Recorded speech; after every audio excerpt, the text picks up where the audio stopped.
हमने पढ़ना है मार्टिन हाइडेगर साहब को और इनकी एग्जिस्टेंशियलिस्ट फिलॉसफी को। तो क्विक रिवीजन कर लेते हैं ताकि हमें हाइडेगर साहब की हाय ना लग सके। एग्जिस्टेंशियलिज्म हमारे पास एक फिलोसफिकल मूवमेंट थी जो कि प्रायोरिटी देती है ह्यूमन एग्जिस्टेंस को, और ये बात करती है तीन तरीकों से कि एक ह्यूमन को क्या करना चाहिए। उसको अपनी ज़िंदगी को खुद मीनिंग देने चाहिए, अपने रोल को खुद डिफाइन करना चाहिए, और इनके नज़दीक ये जो दुनिया है, ये हमारी लाइफ है, ये इनहेरेंटली तौर पर मीनिंगलेस है।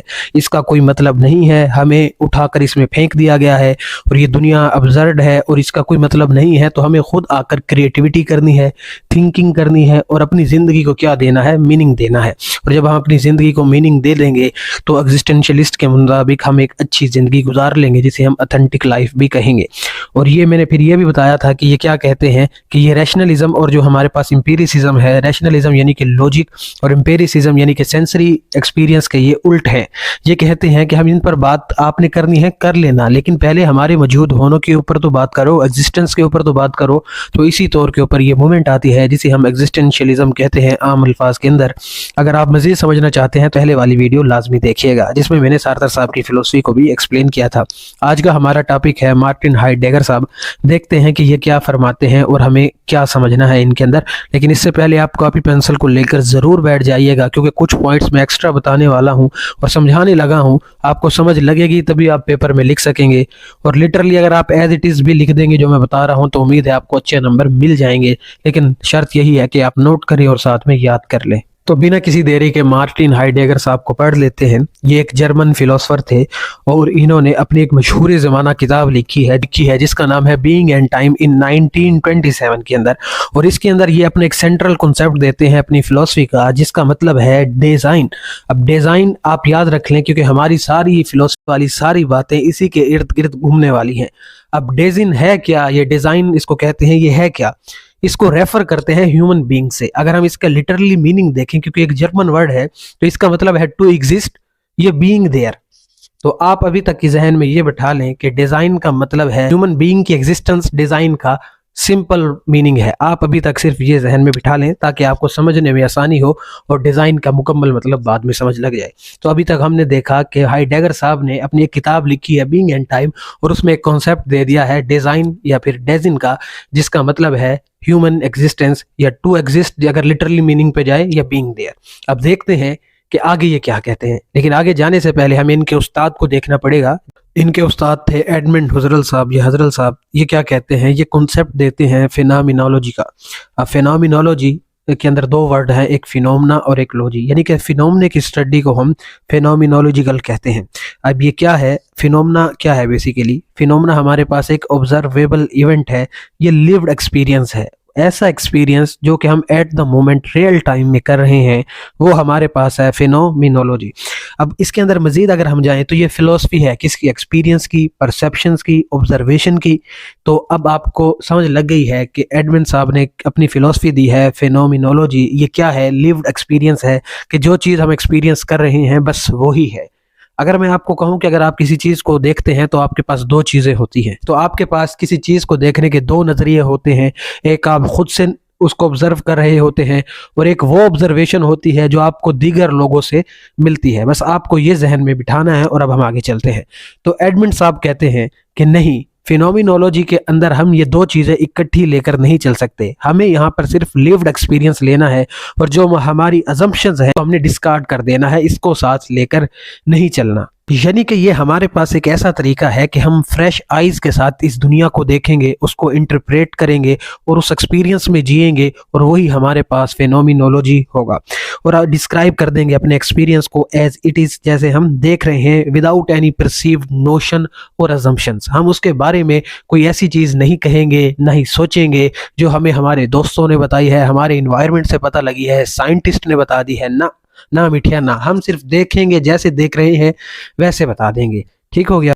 यानी कि एडमंड साहब के मुताबिक फिलोसफी का गोल क्या हुआ? इनके मुताबिक फिलोसफी का गोल है to uncover the essence of things. जो थिंग्स हैं उसकी जो एसेंस है उसको अनकवर करना फिलोसफी का गोल है, अकॉर्डिंग टू एडमंड हुसरल साहब। अब कैसे हम इसको अनकवर करेंगे? तो इसके लिए ये मुझे कहते हैं कि देखो बेटा, मैं इसके लिए एक आपको मेथड दे रहा हूँ, वो है फिनोमिनोलॉजिकल रिडक्शन मेथड। मैंने कहा अंकल साहब ठीक है, लेकिन अब इसमें हम करेंगे क्या? तो कहता है कि इसका दूसरा नाम है ब्रैकेट। मैंने कहा वाह क्या बात है, ब्रैकेट से क्या करेंगे, ब्रैकेटिंग में हम क्या करेंगे?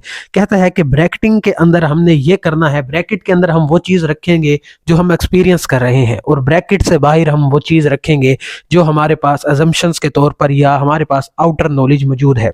मैंने कहा बात तो समझ लग रही है, लेकिन कैसे? कहता है देखो हमारे पास किसी भी चीज को देखने के एक नेचुरल एटीट्यूड होता है, एक हमारे पास उसके बारे में पहले से मालूमात होती है, और एक वो मालूमात होती है जो हम डायरेक्ट ऑब्जर्व कर रहे होते हैं। तो कहता है बस उस डायरेक्ट एक्सपीरियंस को हमने ब्रैकेट के अंदर लिखना है, और ब्रैकेट के बाहर जो हमारा नेचुरल एटीट्यूड है किसी चीज को देखने का, उसको करना है। और हमारे लिए बस काम की चीज वो ब्रैकेट के अंदर वाली चीज है, ना कि बाहर वाली चीज है। मैंने कहा बात तो आपने बड़ी अच्छी कर दी है, अब इसके एक दो एग्जाम्पल भी दे दो ताकि बच्चों को समझ लग जाए। कहते हैं कि एग्जाम्पल भी दे देते हैं, बस आपको ये पता होना चाहिए फिनोमिनोलॉजी के अंदर हम क्या करते हैं, अपनी परसेप्शंस को सेट असाइड कर देते हैं और फोकस करते हैं जो चीज़ प्योर है। मैंने कहा चलें अब एग्जाम्पल दे। कहते हैं कि अगर तुम्हारे सामने एक रेड एप्पल हो तो तुम इसके बारे में क्या सोचोगे? कहता है कि मोस्टली अवाम इसके बारे में यही सोचेगी कि ये सेब है और इस सेब को खाने से हमें नरिशमेंट मिलती है, हम हेल्थी होते हैं, सेहत के लिए अच्छा है। कहता है कि ये हमारा एक नेचुरल एटीट्यूड है सेब को देखने का। मैंने कहा बात को समझ लग गई कि नेचुरल एटीट्यूड आपने बताया कि हमने सेब की क्वालिटी के बारे में देख लिया है कि इसको खाने से हमारी सेहत पर अच्छी असर पड़ेंगे, नरिशमेंट मिलेगी वगैरह वगैरह। मैंने कहा अब इसको ब्रैकेट में लगाते हैं। कह रहा तुम लगाओ ब्रैकेट में पहले। तो बच्चों आप ब्रैकेट में लगाएं और वीडियो को पॉज कर दें, बाद में इसको देखकर बताइएगा कि आप कितने करीब पहुंचे हैं। खैर, तो ये कहते हैं कि हमने एक रेड एप्पल को देखा, नेचुरल एटीट्यूड हमारा आया कि ये क्या है, ये एक हेल्थी है, नरिशमेंट देता है वगैरह वगैरह। कह रहा है नहीं, तुमने अब ये नहीं देखना एप्पल को देखते हुए, बल्कि एप्पल को देखते हुए तुमने देखना है कि इसका कलर क्या है, क्योंकि कलर को तुम डायरेक्ट एक्सपीरियंस कर रहे हो, लिव्ड एक्सपीरियंस कर रहे हो। उसकी शेप को तुम डायरेक्ट देख रहे हो, तुम्हें कोई बता नहीं रहा कि सेब की शेप कैसी है, तुम डायरेक्ट देखकर भी बता सकते हो, उसका कलर भी देख सकते हो, उसका टेक्सचर भी देख सकते हो। तो ये तीन चीजें या चार चीजें तुम्हारे पास उसकी क्या है, ब्रैकेटिंग कर ली है तुमने, और ये लिव्ड एक्सपीरियंस तुमने सेब के बारे में किया है। जबकि इसके ब्रैकेट के बाहर अगर तुम जाओगे तो तुम कहोगे कि ये सेहत के लिए अच्छा है, ये फलों में अच्छा है, ठीक है, ये नरिशमेंट देता है। इसकी चीजों को हमने नहीं देखना, आउटर चीज को नहीं देखना, बल्कि हमने इंडिविजुअल ने जो चीज देखकर एक्सपीरियंस किया है वो इनके नजदीक फेनोमिनोलॉजी है। मैंने कहा बात तो ठीक है, एक और एग्जाम्पल दे दें। कहते हैं कि चलो मैं एक और एग्जांपल देता हूं। अगर आप गली में जा रहे हैं और एक कुत्ते को देखते हैं, तो कुत्ते को देखते हुए आपका नेचुरल एटीट्यूड क्या होता है? आपका नेचुरल एटीट्यूड यही होता है कि जो आपने सुना होता है कि यार कुत्तों को हम पेट के तौर पर रख सकते हैं, ये फ्रेंडली भी होते हैं, और कुत्ते बेसिकली एक एनिमल हैं। डॉग्स क्या है, हमारे पास एनिमल्स हैं। तो ये तो आपका एक नेचुरल एटीट्यूड है किसी कुत्ते को देखने का। कहते हैं साथ साथ इसके आप उसको एक्सपीरियंस भी कर रहे होते हैं। मैंने कहा कैसे एक्सपीरियंस कर रहे होते हैं? कहते हैं आप एक्सपीरियंस में क्या करेंगे, आप जब एक डॉग को देखते हैं तो आप देखते हैं कि उसकी 4 लेग्स हैं, उसकी एक टेल है, ठीक है, ये आप उसको लिव्ड एक्सपीरियंस कर रहे हैं। तो ये चीजें इनके नजदीक फेनोमिनोलॉजी है। जो हमने जो चीज है डॉग के अंदर उसको हमने एज इट इज देख ली, एज इट इज ऑब्जर्व कर लिया।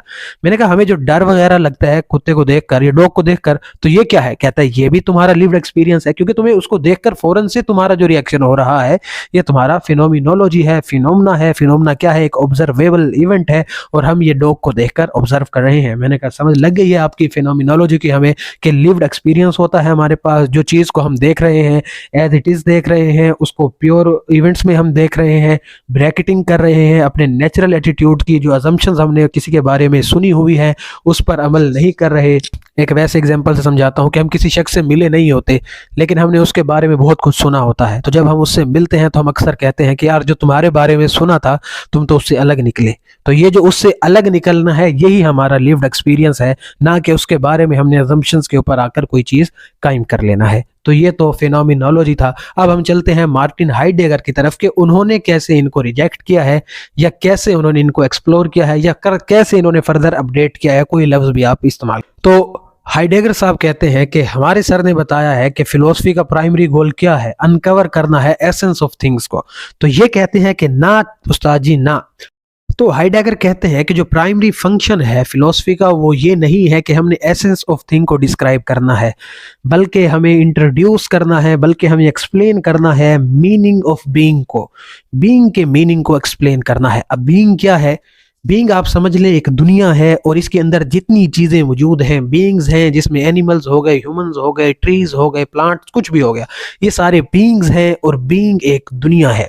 तो ये कहते हैं इस बीइंग को मतलब देना, इसको मीनिंग देना हमारे नज़दीक प्राइमरी गोल है फिलॉसफी का, ना कि अलग अलग चीज़ों की एसेंस को बयान करना है। और फर्दर फिर ये बीइंग को एक्सप्लेन करने के लिए अपना कॉन्सेप्ट देते हैं डिज़ाइन का, जिसका लिटरली मीनिंग मैंने आपको बता दिया था, बीइंग देयर का है, एग्जिस्टेंस का है। और ये किसके लिए इन टर्म को इस्तेमाल करते हैं? ह्यूमंस के लिए इस्तेमाल करते हैं, क्योंकि ह्यूमंस ही फर्दर जाएंगे और इस बीइंग को एक्सप्लोर करेंगे और मीनिंग देंगे। आपको समझ लग गई होगी कि बेसिकली फेनोमिनोलॉजी को हाइडेगर साहब ने एग्जिस्टेंशियलिस्ट के अंदर ले आए हैं और यहाँ कर हमें बता दिया है कि हमारा प्राइमरी गोल किसी भी चीज़ को मीनिंग देना है, और ये किसी भी चीज़ क्या है? बीइंग है। और बीइंग को मीनिंग कौन देगा? डिज़ाइन जाकर देगा। अगर मैं क्विक रिवीजन करा दूं तो एडमंड हजरल्स के मुताबिक जो हमारी कॉन्शियसनेस है वो फाउंडेशन है ऑल बीइंग का, क्योंकि ये कहते हैं डिटेल एनालाइज करना है इंडिविजुअल ने अपनी कॉन्शियसनेस को और एक्सपीरियंस को, ताकि वो अपने होशो हवास में होगा तभी तो एक्सपीरियंस कर सकेगा ना यार किसी चीज को। अब वो अपनी होशो हवास में नहीं है तो कैसे एक्सपीरियंस करेगा? ऐसे ही आवाम से दो तीन खा लेगा। तो वो कहता है कि प्राइमरी फंक्शन है कॉन्शियसनेस और एक्सपीरियंस को क्या करना, हमने एनालाइज करना है। ठीक है, तो ये क्या कहते हैं? कॉन्शियसनेस हमारे पास फाउंडेशन है ऑल बीइंग की, यानी कि पहले कॉन्शियसनेस है, पहले एक्सपीरियंस है, फिर कोई दूसरी चीज है। अब हाइडेगर साहब कहते हैं नहीं, पहले बीइंग है फिर कॉन्शियसनेस है, यानी कि बीइंग फाउंडेशन है कॉन्शियसनेस की। ये आपने गौर से देखना है। हजरत साहब ने कहा कि जो कॉन्शियसनेस है, हमारा एक्सपीरियंस है, ये फाउंडेशन है ऑल बीइंग की, जितने भी बीइंग्स हैं उसकी फाउंडेशन कॉन्शियसनेस है। जब को इसको रिवर्स करके हाइडेगर साहब कहते हैं being is the foundation of all consciousness और एक्सपीरियंसेस, यानी कि वो कहते हैं बीइंग होंगे तो आप किसी चीज को एक्सपीरियंस करेंगे ना कि एक्सपीरियंस होंगे फिर बीइंग होंगे। तो ये उल्ट हो जाते हैं। यानी कि एडमंड हजरल के मुताबिक प्राइमरी रियलिटी हमारे पास एक्सपीरियंस है, और ये दुनिया एग्जिस्ट इसीलिए करती है ताकि हम इसको एक्सपीरियंस कर सकें। प्राइमरी रियलिटी एक्सपीरियंस है हजरल साहब के मुताबिक, और ये दुनिया एग्जिस्ट करती है ताकि हम इसको एक्सपीरियंस कर सकें। अब हाइडेगर साहब कहते हैं कि दुनिया प्राइमरी रियलिटी है, ना कि एक्सपीरियंस हमारे पास प्राइमरी रियलिटी है, और हमारा जो एक्सपीरियंस है वो शेप देता है इस वर्ल्ड को। समझ लग गई होगी कि हजरत साहब ने कहा कि प्राइमरी रियलिटी क्या है? एक्सपीरियंस है, और ये दुनिया मौजूद है ताकि हम इसको एक्सपीरियंस कर सकें।